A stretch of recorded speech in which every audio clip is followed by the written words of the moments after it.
Bilang na ang mga masasayang araw ni Kibuloy, halos lahat na ng mga institusyon sa Pilipinas ay gumagalaw upang mapanagot siya. The PNP in Davao previously expressed its willingness to work with other law enforcement agencies in arresting the Kingdom of Jesus Christ leader. Tiwala ako na matutupad ito at mahuhuli si Kibuloy. Once he is arrested, the Senate Committee on Women, Children, Family Relations, and Gender Equality will expect his appearance in our next hearing. Pinapanawagan ko din kay Kibuloy na huwag nang mag-inarte.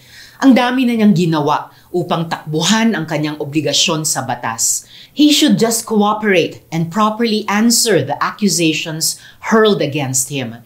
Kung walang kasalanan, hindi kailangan magtago. Muling higit na pasasalamat sa mga biktima ni Kibuloy na buong tapang na lumalaban. Papasaan pa at ang katarungan ay makakamit din.